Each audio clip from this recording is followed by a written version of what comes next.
Welcome to Creating Change.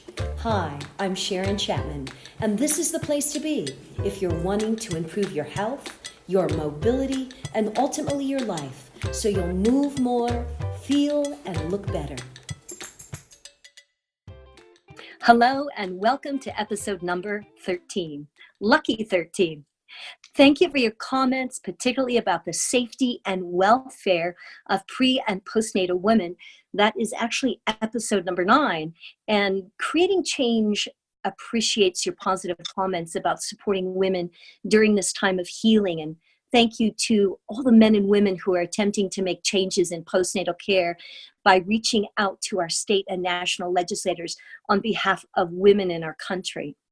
So that's podcast number 9. And if you've not heard that, you need to go back into your library, listen to that. We always love any kind of feedback, what you like, possibly what you don't like.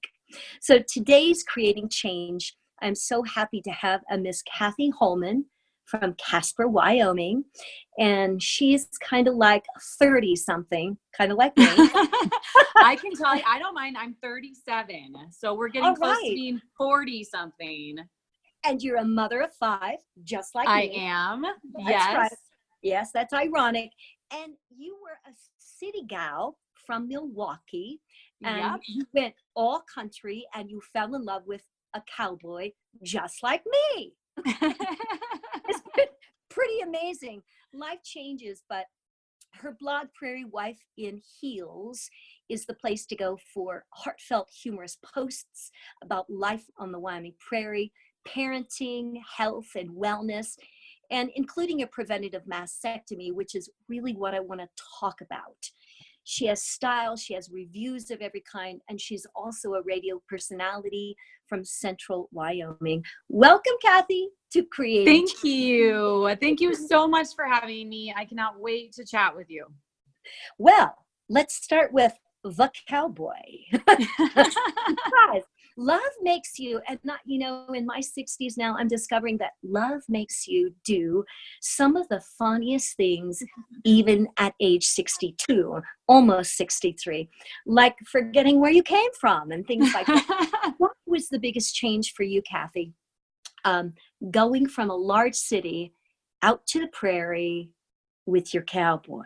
I know, right? Well, so I actually came out to the University of Wyoming, sight unseen, when I was 17 years old, with the sole idea of finding a cowboy and marrying one. Just one of those. I decided Wyoming is where I needed to be.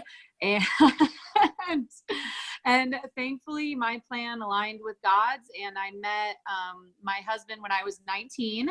And after I graduated from the University of Wyoming with an education degree, we got married, and slowly but surely after baby number 2, he moved me out to the middle of nowhere. And that's really where the adjustment happened. We've got 10 acres, horses, we've got 2 cows, we've done pigs, we have chickens, cats, dogs, and the 5 kids. And honestly, that transition taught me so much about what I could handle. On the blog, I always say it's all about leading a life of grit and grace. And it was being out there in the middle of nowhere where I learned that aspect of life in Wyoming. My husband, like many Wyoming husbands, was gone 5 days a week. So I did the single mom thing for 9 years. And when there was no hot water, there was no hot water until he came back home. Or when I was 9 months pregnant and there were 6 mules to feed on top of the 4 horses we had, and there were 2 feet of snow and 20 below, I'm the one that had to go out and break ice and do it. No, I did that too. I'm telling you. I'm not saying that I always did it pleasantly and cheerfully. And I'm not saying I didn't ever, let him know I wasn't happy, but truly, I just really learned that grit and that strength. And it helped me so much with all the other challenges that I had later on in life. So I can understand where you get grit and you associate that to Wyoming. So where does the grace comes from? Oh, for me, grace is twofold. First of all, it's the grace that we're given by God. I am a woman of faith, strong faith. It's gotten me through lots of different points in my life where I don't think I would have lifted my head up off the ground if I didn't have that faith in God's grace for me. So part of it is that. And the other part of it is it's really important to me to support other women in whatever life they want to lead, whether it aligns with mine or not. And I think as women, we get kind of judgy McJudgerson, and I know I'm totally guilty of that. And so I think that the grace comes along with holding my head high and living my best life, but also understanding that doesn't look the same for everyone else. That's a great way of describing it. I know one thing that I feel and that I hear in your writings. You talk a lot about independence. You talk a lot about opening up your heart, and you have a great sense of spirituality, which seeps out into Prairie Wife in Heal's blog. Was that your initial intent? Honestly, no, not at all. So I'm actually Catholic, and we're known for not really going out and evangelizing. I'm just, saying it like it is.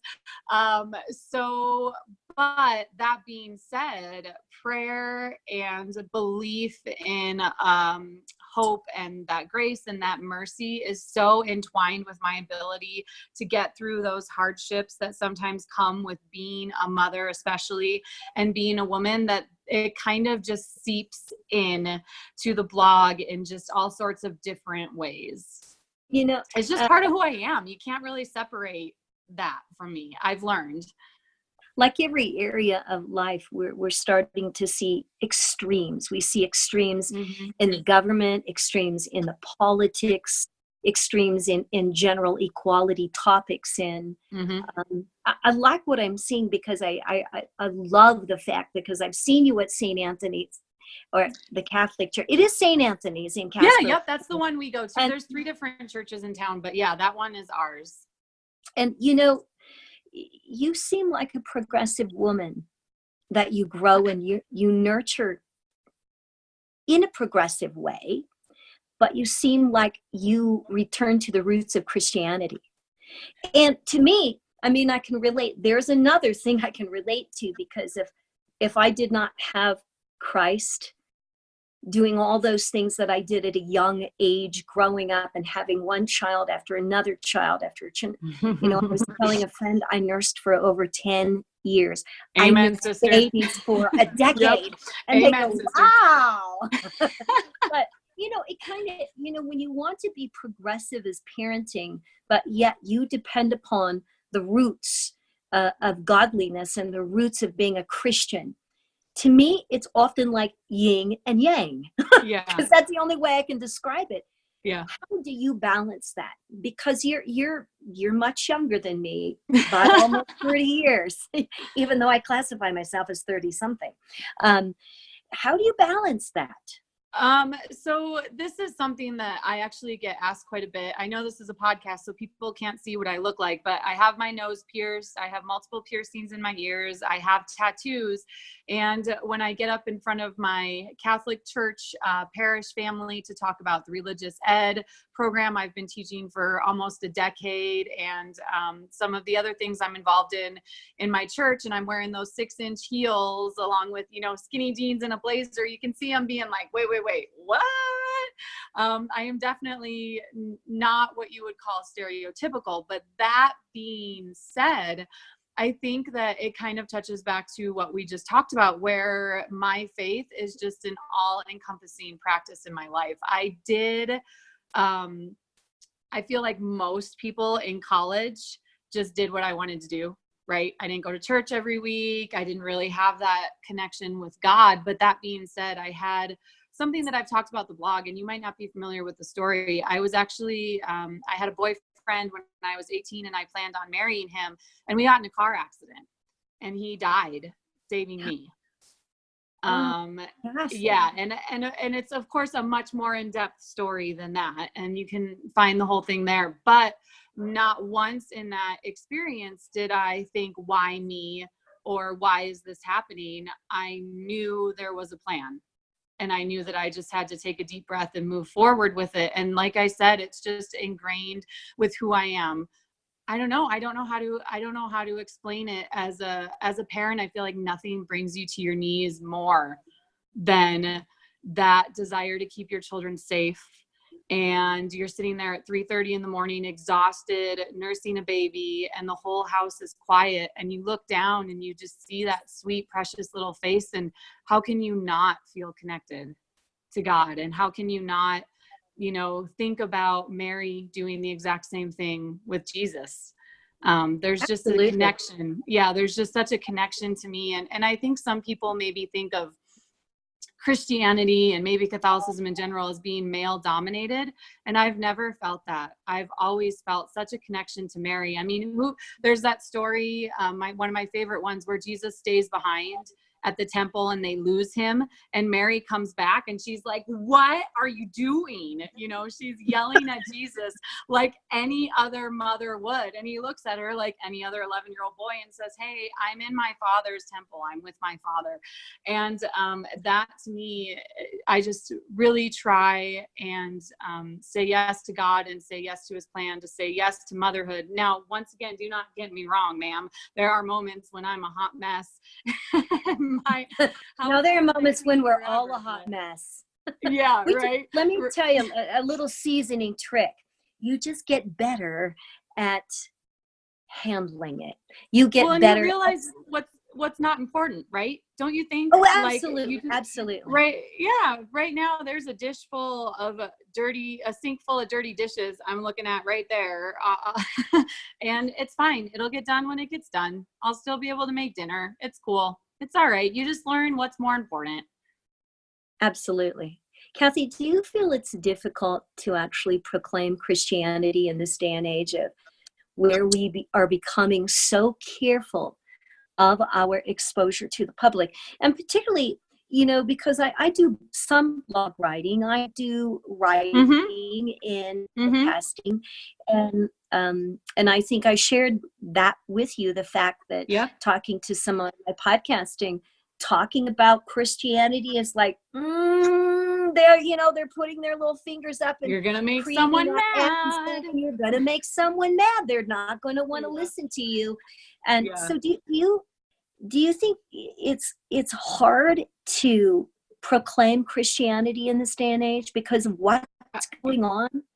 It's scary for sure. I know that I've written a couple more faith-based posts. For example, I have a friend whose little boy died of SIDS when he was a couple months old. And I wrote about being in the church and how everyone was crying, but yet we were still praising God for his plan and his goodness at the same time. And I was a little nervous about that one because it wasn't just talking about prayer. It was a very faith-based post, as opposed to just like, this is a little part of who I am.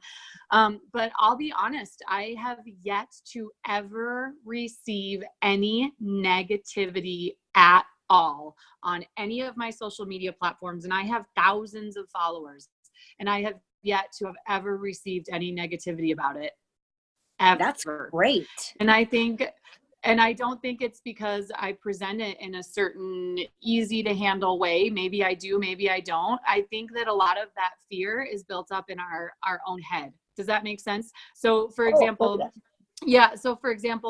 I think we're just given the impression that it is a negative thing to be a Christian now, and there's going to be backlash. But I've been blogging now for over 6 years. And like I said, I'm on every platform. I've had thousands of followers, and I have yet to have a single negative comment about my faith in any way.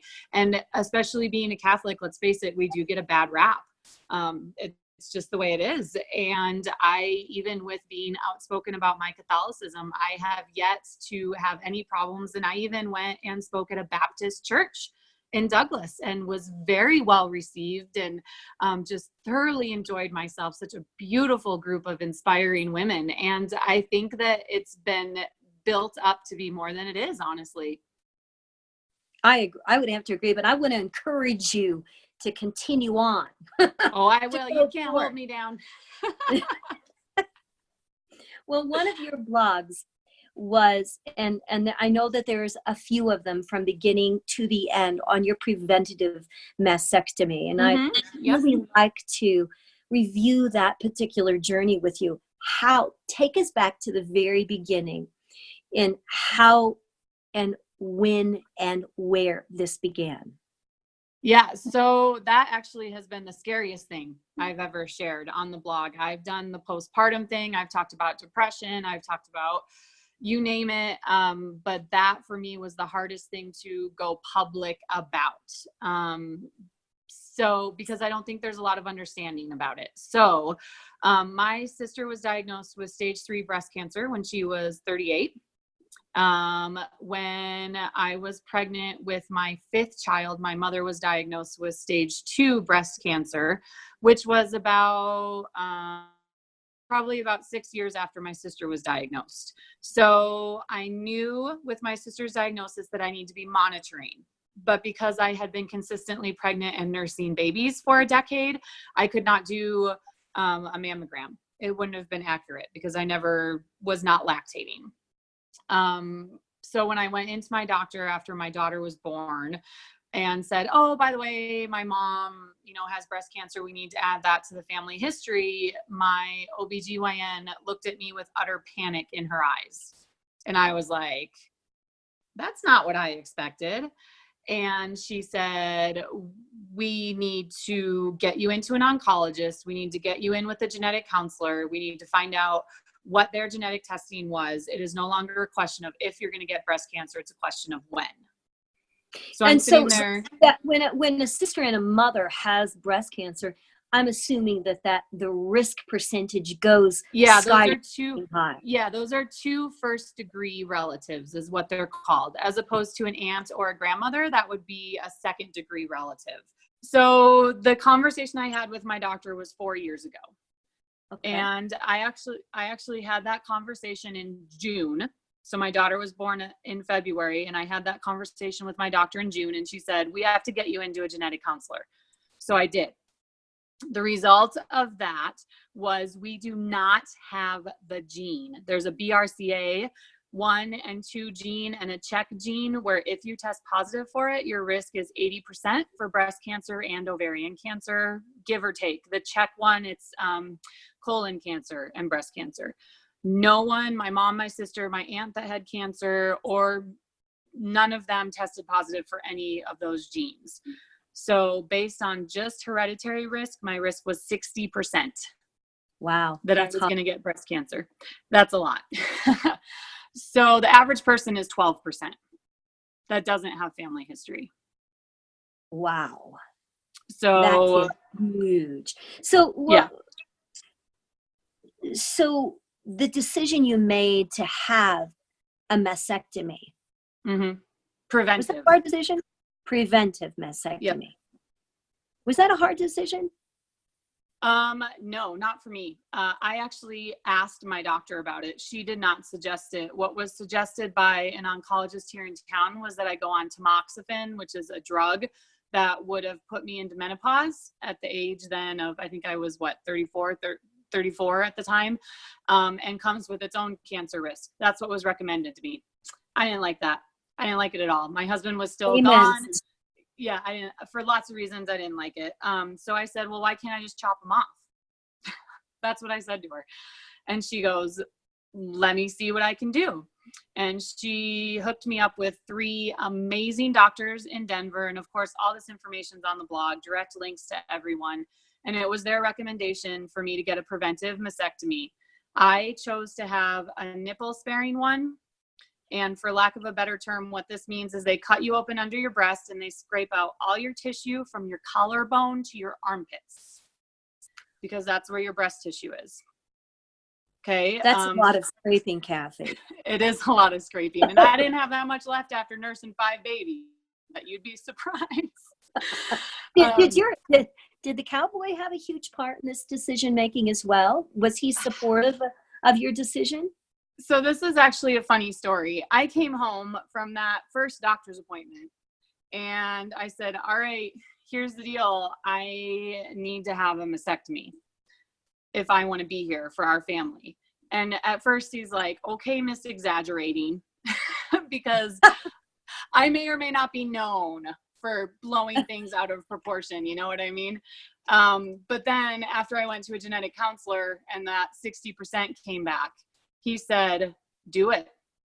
But here's the deal. Until we went down to Denver, he didn't know that I could get them reconstructed and have fake breasts. He thought I was just going to be completely flat, and he still was 120% for it. And I So loved what him kind so of much for that. percentage does you're going from a 60% with a mastectomy down to what percentage after loss of the breast tissue? 2%. Oh, that's amazing. Yeah, and and that that's really with nipple quite the sparing. amazing. Yeah. Yep. So that means they're keeping your nipple attached, because I Yes. work with a So doctor here in Jackson Hole that actually, they're reconstructing. She's a plastic surgeon reconstructing the breast, and then they're tattooing the nipples on, which is Yep. It is amazing. I've seen her work, and it is just yeah, it's crazy.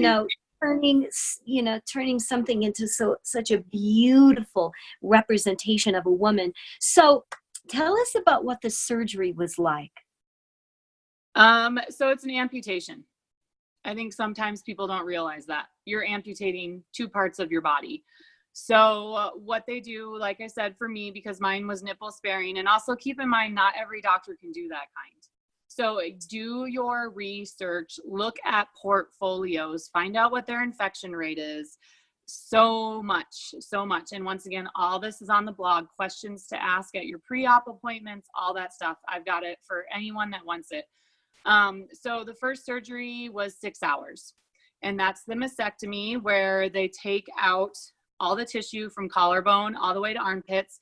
And because I was getting reconstruction, which means fake boobs for a lack of better term, they put something, and mine are under the muscle. Okay. Because I had nursed so many babies, my skin was so thin from being stretched out and also with the active lifestyle I lead, that was the best choice for me. So then they cut your pec muscles, okay, besides taking all the tissue out. And underneath your pectoral muscles, they put what's called an expander. And it's kind of a plastic baggie with a valve on it. And they're going to fill that up over the course of a couple weeks or months, depending on how big you want to be, to stretch out your muscles so that they can then take that out and put an implant in. So you went a number of weeks without any kind of implants. So actually you have to do 3 months after your last fill. So like I said, they're going to fill that expander up, which I have to be honest. So backtracking a little bit, you get 2 drains in your sides. I'm pointing, which no one can see, but you get 2 drains in your side. And you have those drains for 2 weeks, and then they take those out, and then they start doing fills. For me, they had a big surgical bra on that you couldn't take off. And finally, when I got permission to take it off, I was like, oh my gosh, because it felt like a steel band around my chest, just utterly painful. So we got permission to take the surgical bra off, and I went, because it was my body that felt like that. It was not the bra. It was my body from those muscles being pulled tight and stretched from the expanders, pushing down, the weight pushing down. For me personally, the absolute worst part was the fills. I could feel my ribs crunching and popping from the weight of it and from the tightness of the muscles. I will say that breathing exercises and yoga are the #1 best thing you can do when you have permission, because it will stretch out your muscles and get your body comfortable again. Does that make sense? And let me do a shout out for Pilates, because Pilates practices elongation. But you know, and I've trained 2 women, one with a complete mastectomy and then one just loss of one breath. And biomechanically, how painful it is to move your arms. You can't use them for 3 weeks. For 3 weeks, your arms have to be at your sides like a T-Rex. So if you want to be able to get out of your bed, you rely 100% on your core. 100. That is the #1 tip I can give people, is work on your core as soon as you find out you're going to have that surgery. And Pilates is perfect for that. Absolutely. And so did you ever see the result of the amputation of your breasts before? Yeah, I've got pictures up on the blog. 100%. I put pictures up from day 1 every single week. It was it's pretty gross. Warning. There's warning labels. But yeah, it's an amputation. I put the process every single week of the fills, what it looks like with the drains in, everything, because that's what you have to see to be able to be prepared, I think, or at least for me. That was one of the most helpful things, is I went on a private Facebook group and other people showed that part of the surgery. So I wanted to make it public, and I knew, I mean, at this point, I've probably had maybe even thousands of emails from people that were looking at doing the surgery, from their caretakers that needed to be prepared, saying, thank you for sharing every part of it. Because you have to see it. But like I said, you can't use your arms for the first 3 weeks, and then you got to do physical therapy and rehab 3 months after your last fill. So they fill you up as big as you want, and 3 months after that, you go in for surgery again. And that's where they take the expanders out and put implants in. Because of my active lifestyle and nursing, I actually have cadaver skin in there as well. My doctor formed a double layer of a sling underneath each breast to hold in those implants. And that is stitched all the way into. Will there need to be more surgeries as you advance in age? So they used to say every 10 to 15 years you needed to get your implants removed and new ones put in. But the latest, as of like, I just talked to my doctor 2 months ago, the latest is, if they're not bothering you, leave them alone. And because that was an 8-hour surgery. That was an 8-hour surgery, that one. And then 3 months after that is another surgery. Because the implants are just surrounded by skin, right? So it kind of looks like a grape in a Ziploc bag. You can see every single ripple and movement. I have one divot where you can just see my ribs coming through because all the tissue was removed, and that's just what happened. So they actually liposuction. It's called fat grafting. So they took fat from my thighs and put it around the implant to try and camouflage that rippling a little bit. It's much better than it was. It's not perfect, but whatever. It's fine. No one could ever tell unless I were to point it out.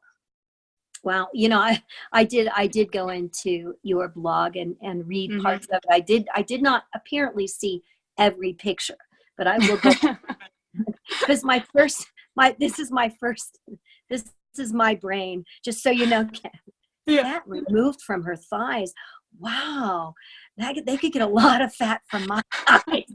I know that's an ugly thought there, but on my part. But I thought, it's not as great as it's cracked up to be. I can tell you, they still touch. They still touch in the middle, darn it.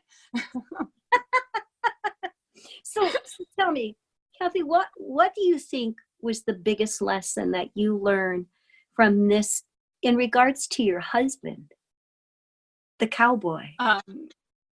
Yeah, that was huge. Because he had to do everything. And he watched. I mean, I'm mutilated, really, is the only way you can describe the first part. It gets better, but it's not pretty. And he had to empty my drain bulbs, and he had to give me sponge baths. And you want to talk about fulfilling those marriage vows in sickness and in health. It was a whole new kind of love, a new kind of appreciation, because he was doing my job and his job. But really, I have to be honest that it's a year's worth of surgery. Okay. I did not start emotionally dealing with any of it until probably a year and a half after that first surgery, because I was in survival mode. I have to get better. I have to get back and take care of my family. Go. Okay. It's 3 weeks. You can work out, start running. Okay. You can start using your arms. And then all of a sudden why am I crying all the time? Why am I, why have I gained 8 pounds? Why do I have acne everywhere? Why is my hair falling out? And I just didn't take the time to heal when I should have. I was so focused on getting back to real life. And you know better than anyone, your body will make you slow down, whether or not. Well, it will after a while. Just living and breathing and working with that level of stress just increases that cortisol, the stress hormone. Yeah. And so that's what it does. It breaks out your skin. It falls, your hair falls out. You gain weight. You're emotional. All of those things that you're speaking of, because so that took a year. And I noticed one thing that you are running, and you were in some kind of not a marathon. What did you No, run? yeah, I did. I ran a half marathon, and then last year I climbed Pikes Peak, which is a half marathon 14er. So you climb 7,000 feet over the course of 13 miles. That's awesome. It wasn't that a great accomplishment? Oh, I bawled my eyes out. I absolutely bawled my eyes out. And that for me was what it was. That was my healing. That was I have the mental fortitude. I have the physical strength. I have done more than I ever thought I could do. It was huge for me. And that's what I encourage a lot of women to do, is to look forward and set a goal for yourself, to keep your eye on the prize, because otherwise it is too easy to be like, well, I'm having another surgery in 3 months. Why should I bother? And that was hard for me, especially by the time I hit my third surgery, to relearn again how to wipe the table. I mean, that's what I'm talking about. That's what it's like. Every 3 months, you got to relearn how to wipe the table, when it would just be so much easier to just not. So I think a lot of women aren't prepared for that mental aspect of these surgeries and the recovery. And that's another reason why I was so open about my struggles with it. And I go to therapy. I still see a counselor once a month, and we work on meditation and stress. And once again, 100% been open with that on the blog. But the catalyst for me realizing I needed to do something was, like I said, a year and a half after surgery, I'm going, well, everything's done. Why am I feeling this now? And I think as moms, we go through that too with the newborn baby thing, right? You're in survival mode. Is everyone fed? Okay, good. It doesn't matter that I haven't showered for 5 days. And then all of a sudden you're screaming and crying at everyone, and you can't get out of bed. Absolutely. Absolutely. The cowboy, does he have a name? I just refer to him as the cowboy. I know, it's funny because on the blog, he's the cowboy, and on the radio show, he's Mr. Prairie Wife. So the poor guy's incognito everywhere. Does he have a first name? Tell us. Dan. His name is Dan. Okay. He's a green-eyed cowboy. Oh, there's nothing like those green eyes. I'm a green-eyed gal too. It. A green-eyed Scottish gal. I love green eyes. Hey, right? Is this the fact that you had this done, and so the risk that your own children have, that will be more like the secondary that you mentioned, correct? Well, so I have 2 daughters, and that was actually my first question. We went to a cancer risk specialist in Denver. He's one of the best in the nation. And that was one of the first questions I asked him, besides, what do I need to do to live? And he said, have a mastectomy. And I said, all right, before I do this, what does this mean for my daughters? Because I get to have this paid 100% by insurance. If your risk is above 20%, insurance will cover all the surgeries. Do you want to give a guess about how much you think these surgeries cost? Like altogether, what would you say? 50,000. $500,000. Whoa! Holy moly! $500,000. So you can. So I asked the doctors, I said, what will this do to my daughters? Because we will hopefully not ever know if I would have had breast cancer. And because we don't carry a gene, they will have nothing to go to their insurance with and say, hey, I need to have this surgery because my mom. Does that make sense? Absolutely. Yeah. So that, and honest to God, I don't know if I would have done it if he would have said it would have hurt my children in any way, shape, or form on that end. You know how it is as a mom. Oh, yeah. So he said that with the way cancer treatment and diagnosis is going, that he feels like it's a moot point. By the time my daughters would need to worry about it in their 30s, he said that it was not going to be a concern that we needed to have. And I trust him. Isn't that a wonderful world? It's a beautiful thought. It's a beautiful thought that we don't have to face cancer or, and when your children are grown here in another 10 years, that they won't have to encounter this journey that you've taken. Hopefully, yes. I like the fact that you made us very aware that over 20%, right? Insurance should pay fully. Yep, they will, but you have to have documentation to prove that, like a genetic counselor. I had that genetic counselor that said, okay, here's what we did, and her risk is 60%. But yep, most insurances will cover that 20%, and most insurances it is until you are happy with the results. So there are some women who do not. I was very blessed between my health, my age, and my fabulous doctors, because you have a breast surgeon, a plastic surgeon, and an oncologist throughout this process working together as a team. I was 3 surgeries and done, but there's lots of women that don't have that. They get infection, or they are not happy with the results. Like I said, they look better than they did after nursing 5 kids for 10 years. Okay. Like, you know what I mean? And no one would know if I didn't say anything, but they're not perfect. Of course they're not perfect, but I'm fine with it. But there's other women that it's much more of an in-depth process. And so I want to be clear about that too, that I was very lucky on all sorts of different levels. Good for you. I had a breast reduction myself. Mm-hmm. Yep. I was kind of one of those opposite women's in which my boobs got bigger with each child. Lucky. Well, there's always the other side of the fence. I know it. I know it. So I did have some breast research, and that's why, always being able to biomechanically move a woman that has had a mastectomy. And, something was more challenging as a Pilates teacher was actually the woman who had lost one breast just because of trying to figure out her center and her midline and her balance points until she had reconstructive surgery to put an implant in. Mm-hmm. So, Cathy, what can you tell us about and make us more aware of our breasts and what we should be doing on a monthly basis? Because I'm sure that you speak to that. Yeah, you definitely need to be doing monthly breast exams. Most of the time, honestly, it's husbands or spouses or partners that find a lump, which, makes sense when you think about it. But really, you need to be checking so that you can see any small changes. You need to be going regularly. You need to know your family history 100%.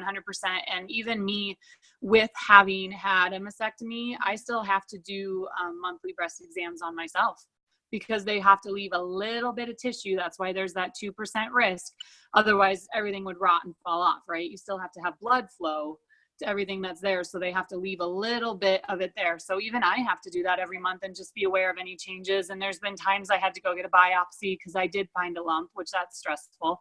It ended up being scar tissue, but I still have to be aware of what everything is. And are you teaching your girls? And I realize that men get breast cancer as well. Yeah, yes.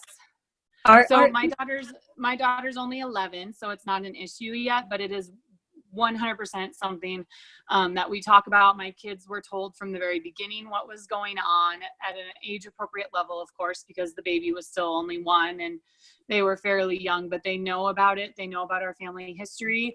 And then too, let's be honest, just those healthy lifestyle choices like not smoking, limited drinking, exercise, fresh air, sunshine, meditation, keeping that stress level low. Yeah, yes. There is no doubt in my mind that all of that is important. And it occurred to me, Cathy, that if you had this surgery, you weren't able to pick up your baby for some time. That was hard. that makes me sad. Yeah, and I had to wean her. And some people may not get that, but that's really important to me, that to touch my children and hold them. And they knew. They were upset about it, but we learned to, I have a picture of the first time I held her afterwards, and we waited till she was asleep. And then my husband laid her in my arms, because the head's bumping, oh my gosh, for months, because you have nerve pain, you have stabbing nerve pain sometimes. Absolutely. For years later. And even now I'm doing a new training regimen for a half marathon I'm doing in September, and I'm sore and I hurt more than I ever would, but it's fine. It's worth it. It's not a big deal at all. But yeah, that was hard. And I had to wean her early so I could have the surgery. And that was the hardest part ever. And just knowing I was not going to be nursing ever again was hard, because it was such a big part of my parenting and mothering. So like I said, there was grieving. Yeah, there's grieving. There was grieving for that. Yeah, absolutely. And there's no nerve feeling. I can't feel anything. Like, it's dead. completely dead in my whole entire chest, nothing. For my husband and I, this was not a problem for our relationship. There's a lot of women that A, decide not to do the surgery because of that, or B, really, really, really, really, really struggle with that. But yeah, I have no nerve feeling, so I have to watch out if I'm wearing new running clothes, because I've actually had where I've been bleeding and didn't know because I couldn't feel the chafing or rubbing. Wow. Yeah, and you can't have any heat or cold on them ever because you can't feel and you could damage the skin. So it's worth it, but there's just some things that you learn to just deal with. Absolutely. Thanks, Cathy, for sharing that. I think that actually, there's a lot of warmth and a lot of love and self-care and love for your family and your children and the cowboy, really named Yes. Dan. Yes. And your desire to be a part of their life, as they get older. And we thank you for sharing. Yeah, and that's it. I wanted to live. They are 100% my reason. Isn't it amazing what motherhood does to you? Mm-hmm. Amen. And I was just talking to a friend a little bit ago about bringing your children to God and showing them the path to God is probably one of the greatest elements to me of being a mom. Yeah. And Cathy, my kids, well, our oldest is 40 now. And so we have a couple of them in their 30s, and I have one in their late 20s, and then one just turned 21. They're all the same age. And they're all coming home. Yay! They just keep coming home. But good. That means you did it right. But it's motherhood. There is nothing like it. Thank you for sharing your story. And so we want just our listening audience to know that you can read more about her adventures in Wyoming and learn how you can live a life of grit, your determination, and grace at Prairie Wife in Heels. We will put in the show notes every way that you can reach Cathy if you want to. Yes, please do. Yes, and if you're wanting to read a little bit better detail along with those illustrations that Cathy spoke of her preventive mastectomy, please, I'll make sure everything is in the show notes for you. But next week, Cathy, you're gonna want to subscribe too, because I'm hooked. Next week we are talking to a Miss Marty Houston from Houston, who is a sex crimes detective. Wow. And she's going to be talking to us about how women survive in a man's world of law enforcement. So, and is she an interesting character? And so I'm really looking forward to that. So I hope you'll join us, and God bless you, Cathy. Hopefully I'll see you in church somewhere. I've been invited a few times to your Catholic church, and I'm going to go. You come sit with us. I guarantee you our pew is never dull. Well, I have a feeling that your journey and your life with those 5 years, 5 children of yours has been very much like me. Often it's been like sometimes it's twisted, it's turning, and it's constantly changing. Sometimes it's a twilight zone. But I refer to it as joyful chaos. That's what our life is. Joyful chaos. Those are exactly the 2 words that I've described for my 5 children. Joyful chaos. And we will leave you now, Cathy. And thanks for joining us. We will talk to you soon. Bye, Cathy. Thanks for having me.